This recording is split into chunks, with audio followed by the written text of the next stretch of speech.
وہ خود بھی ارتقاء کے قائل تھے۔ ارتقاء کے؟ جی۔ ارتقاء کن معنوں میں؟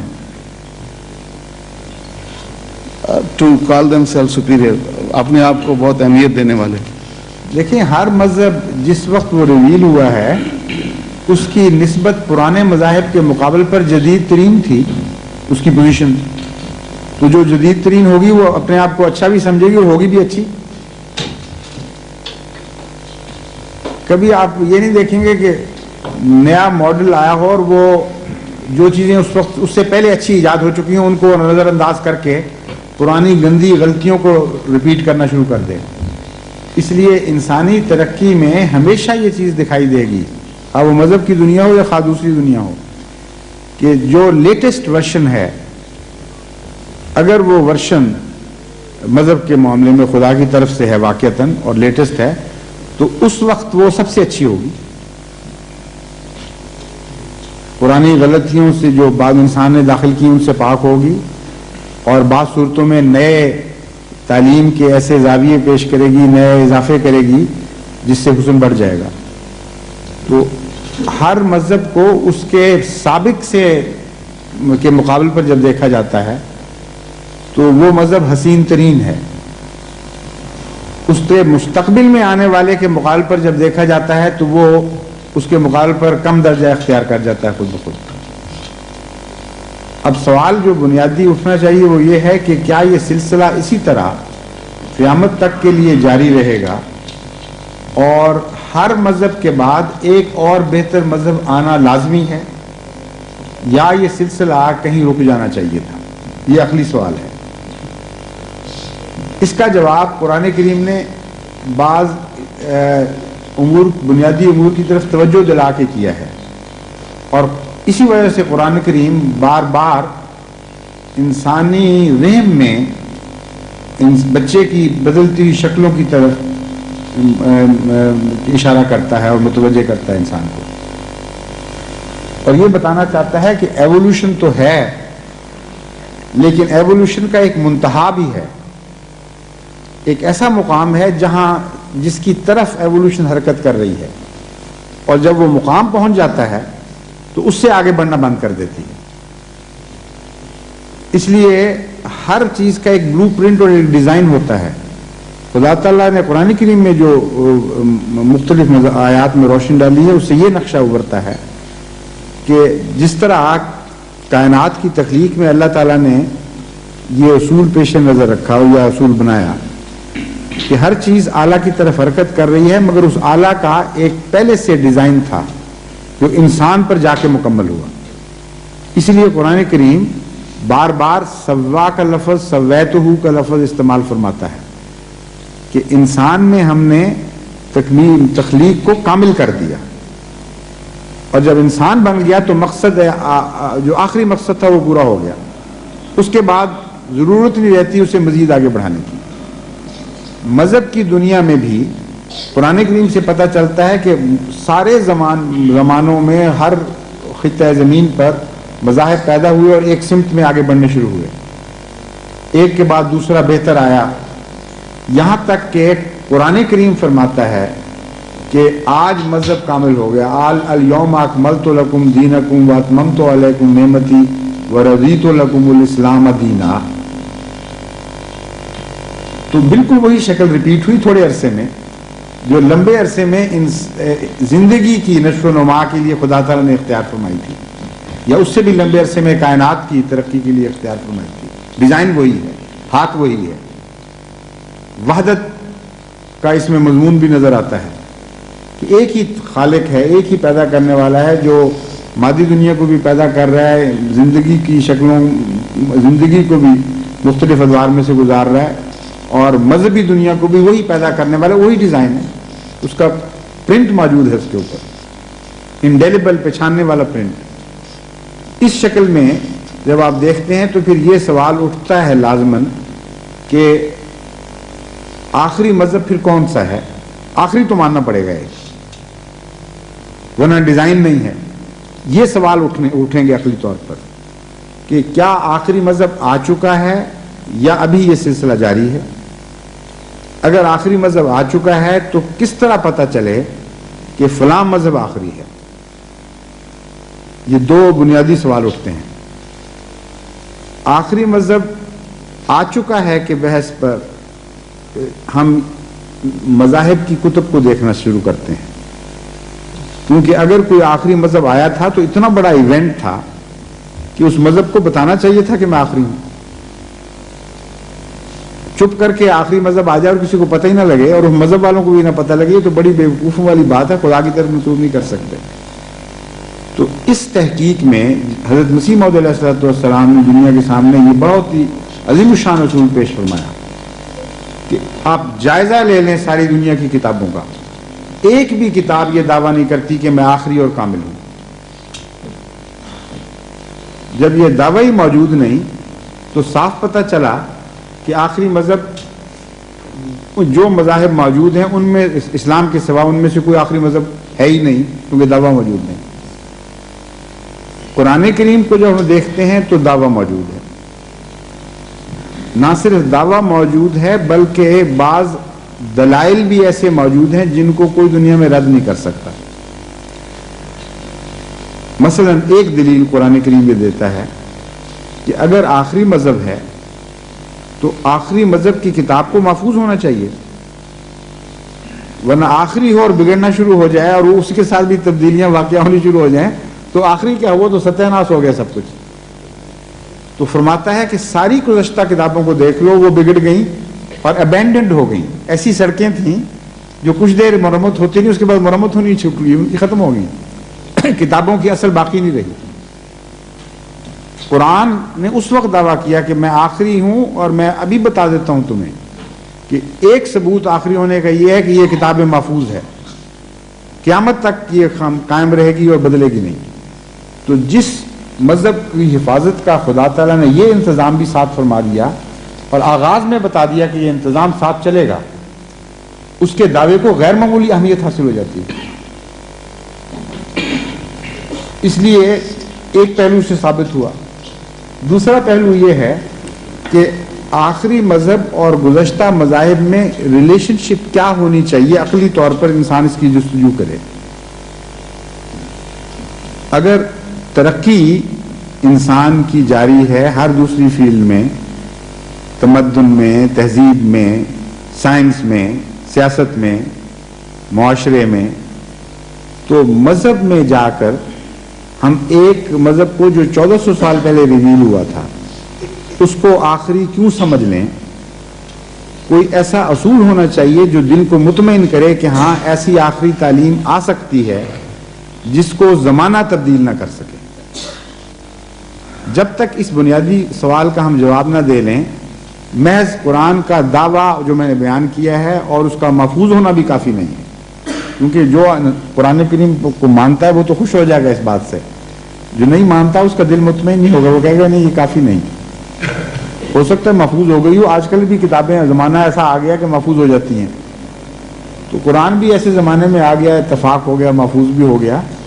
لیکن آخری ہونے کے لیے عقل کو مطمئن کرنے والے دلائل مزید چاہیے، اور اگر وہ دلائل آپ نہیں دیں گے تو پھر بہائیت کی بات بھی سننی پڑے گی، پھر دیگر پیدا ہونے والے مذاہب کی آوازیں بھی سننی پڑیں گی کہ ہو سکتا ہے یہ آخری ہو سکتا ہے یہ آخری ہو.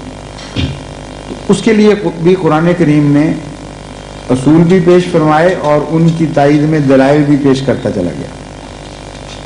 ایک بنیادی اصول جو قرآن کریم نے پیش فرمایا وہ یہ تھا ما ننسخ من آیت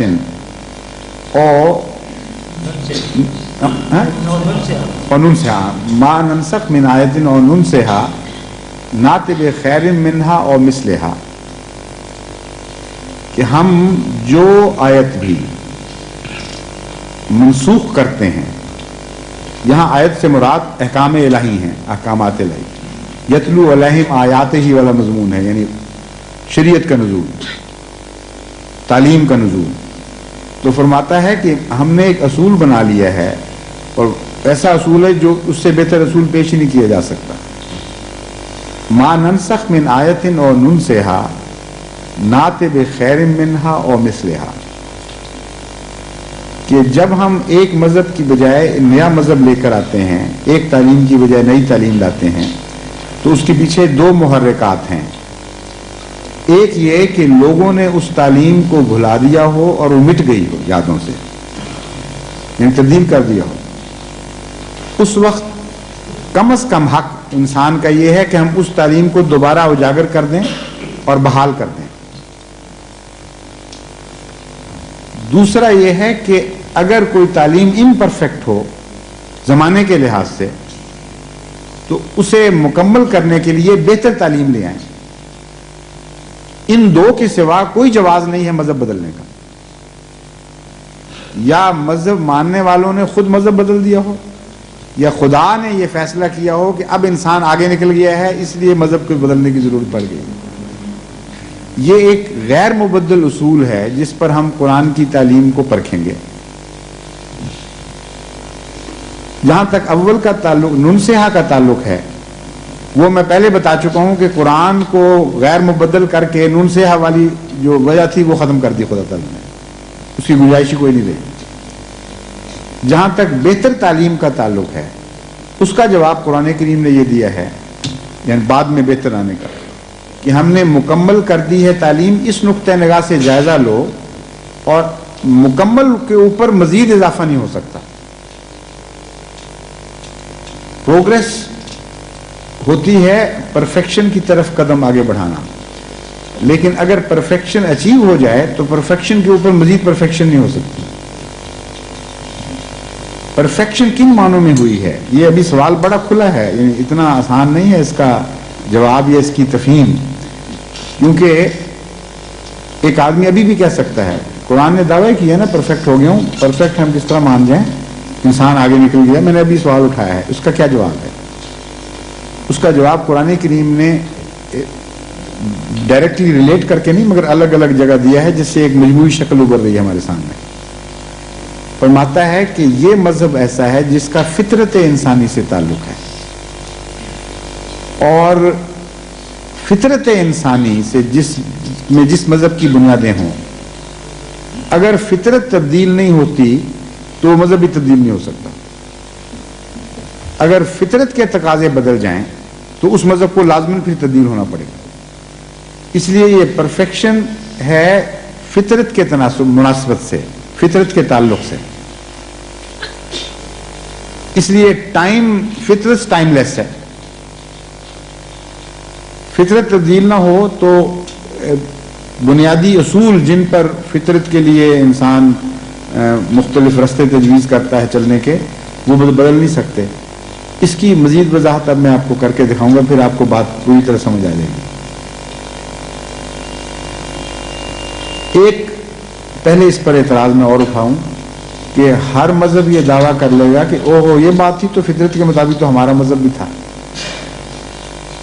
قرآن کریم بھی فطرت کے مطابق ہے، تو پھر پہلے مذہب کیوں بدلے اگر وہ بھی فطرت کے مطابق تھے؟ اور اگر وہ فطرت کے مطابق نہیں تھے تو پھر اللہ تعالیٰ نے غیر فطری مذاہب کیوں دیے انسان کو؟ تو پھر خدا پر ہی ایمان اٹھا دو کہ تم اسلام پر ایمان لاتے لاتے. اس لیے اس دعوے کو اور زیادہ وسیع طور پر دیکھنے اور جانچنے کی ضرورت ہے، یہاں تک کہ فطرت کے اندر ہمارے قرآن کی سچائی ڈوب جائے، پھر ہم محفوظ ہو جائیں گے.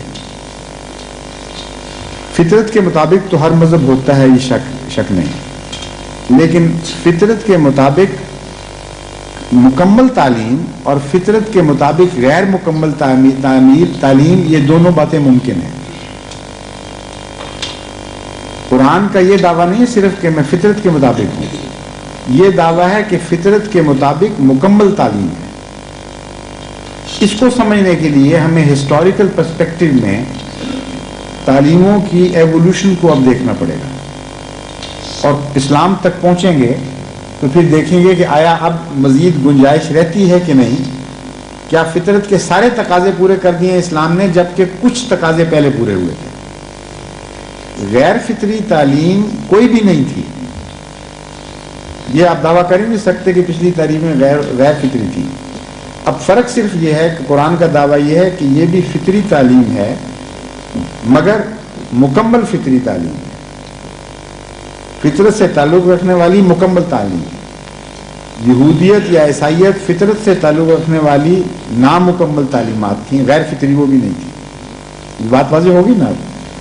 اب ہم پچھلے پرسپیکٹو میں واپس سے آگے آنا شروع کرتے ہیں. آپ کو سمجھانے کے لیے ایک السٹریشن دیتا ہوں، مثال دیتا ہوں. حضرت موسیٰ علیہ السلام کو اور مسیح علیہ السلام نے اس مثال پر بڑا زور دیا کیونکہ بہت جلدی سمجھ آنے والی مثال ہے. حضرت موسیٰ علیہ السلام کو اللہ تعالیٰ نے حکم دیا کہ انتقام پر زور دو.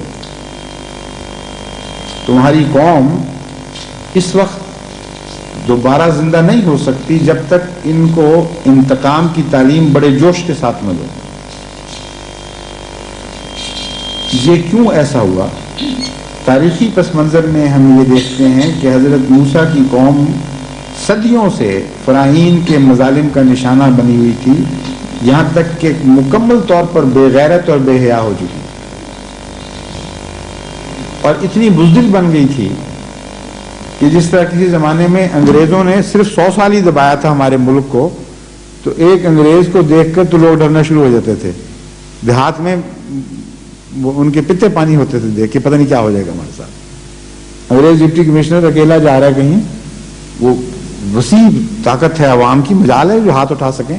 روپ پڑ گیا تھا ایک. کشمیریوں پر ہندو راجوں نے ظلم کیے کچھ عرصہ، تو وہی کشمیری جو باہر نکل کے سب سے زیادہ بہادر اور لڑنے والا بن جاتا ہے، وہ اپنے ملک میں اتنا ذلیل ہو گیا بیچارہ کہ وہ بزدلی کی تصویر بن گیا.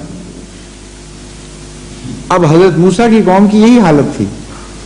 ان کو خدا تعالیٰ کہتا ہے کہ معاف کرو اور معافی بہتر ہے، تو بزدل نے تو معافی کیے جانا تھا، اپنا حق لینے کا وہم بھی اس کے دل میں نہ تھا. جس طرح ایک کشمیری، اسی کشمیری کے متعلق جو راجوں کا مظلوم تھا، اس کے متعلق لطیفہ آتا ہے کہ ایک کشمیری سے کسی نے پوچھا کہ تم یہ جو ڈرتے کیوں ہو اتنا، کیا بات ہے؟ تم، میں نے دیکھا تم بڑے ڈرپوک ہو. اس نے کہا نہیں تم نہیں بات سمجھتے، میں ڈرپوک نہیں ہوں، صرف یہ بات ہے کہ جب میں طاقتور کو دیکھتا ہوں تو مجھے بڑا رحم آتا ہے اس میں، اور جب میں کمزور کو دیکھتا ہوں تو بڑا غصہ آتا ہے. اس لیے میں بہادر بھی ہوں لیکن کمزور کے مقابلے پر، اور طاقتور کے مقابلے پر مجھے رحم پیدا ہو جاتا ہے.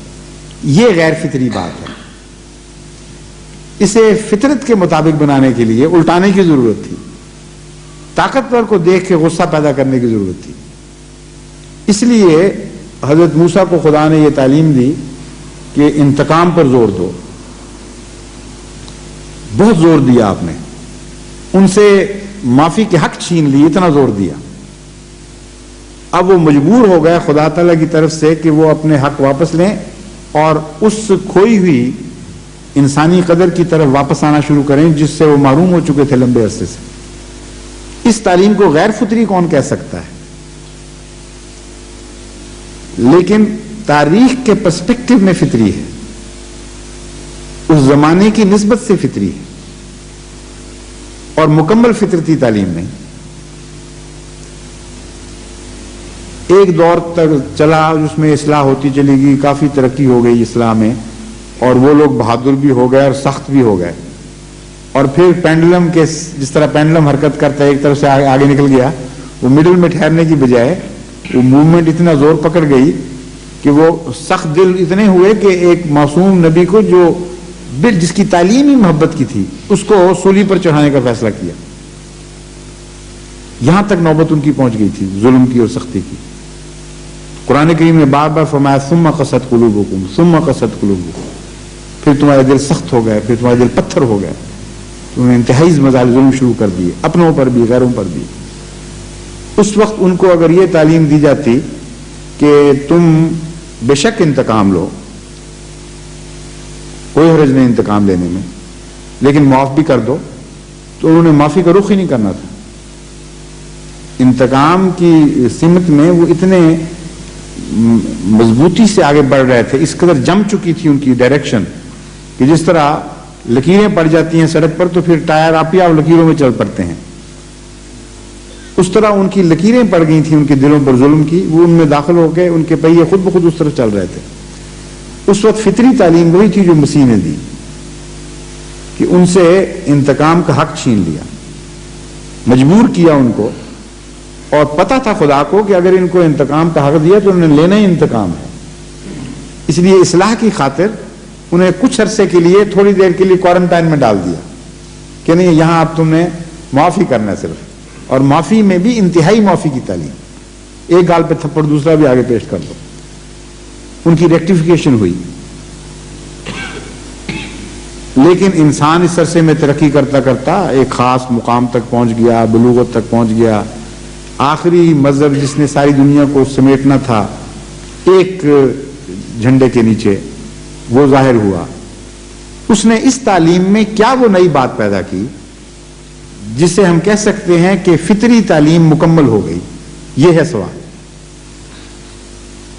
اس نے یہ بات پیدا کی، اس نے کہا کہ تمہیں انتقام کا حق ہے ہر شخص کو، لیکن ٹرانسگریشن کا حق نہیں۔ اتنا ہی انتقام لو جتنا تم پر ظلم کیا گیا، اور ایک ذرہ بھی اس سے آگے نہیں بڑھنا، لیکن معافی بہتر ہے۔ صرف یہ نہیں کہا کہ معافی بہتر ہے، فرمایا ومن عفا و اصلح فاجرہ علی اللہ، جو معافی دے اس شرط کے ساتھ کہ اس کی معافی کے نتیجے میں اصلاح پیدا ہو، جرم کا حوصلہ نہ بڑھے، اس کو صرف معافی کی اجازت ہے، اور اس کے لیے معافی بہتر ہے۔ اس کو کہتے ہیں فطری تعلیم کا مکمل ہو جانا۔ آج دنیا کے جتنے دانشور ہیں ان کے سامنے آپ یہ تعلیم رکھ دیں، کہ اس میں ذرا امپروومنٹ کر کے دکھا دو، وقت بدل چکا ہے، 1400 سال پرانی ہو گئی ہے تعلیم، ماڈرن ایج میں اس میں تھوڑی سی اصلاح کر کے دکھاؤ تاکہ یہ موجودہ زمانے کے مطابق ہو جائے۔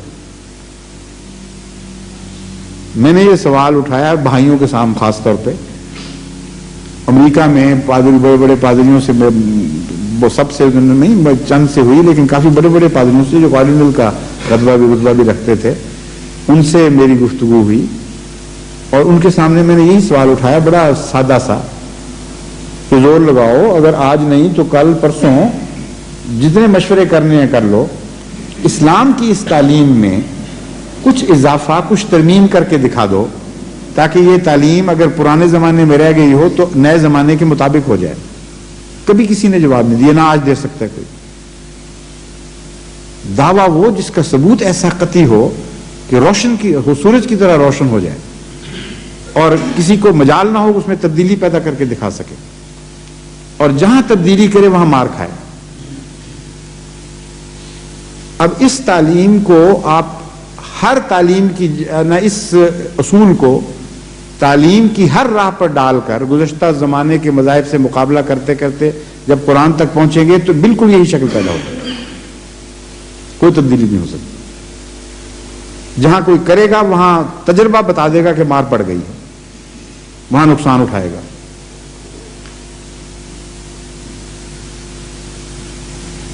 آپ کا سوال ختم نہیں ہوا ابھی تک؟ حضور یہ تیسرا پارٹ ہے سوال کا، تیسرا پارٹ ہے، آپ نے 2 پارٹس کا بتایا، تیسرا پارٹ ابھی بنایا، تیسرا پارٹ آپ کے جواب سے نکلا ہے۔ اچھا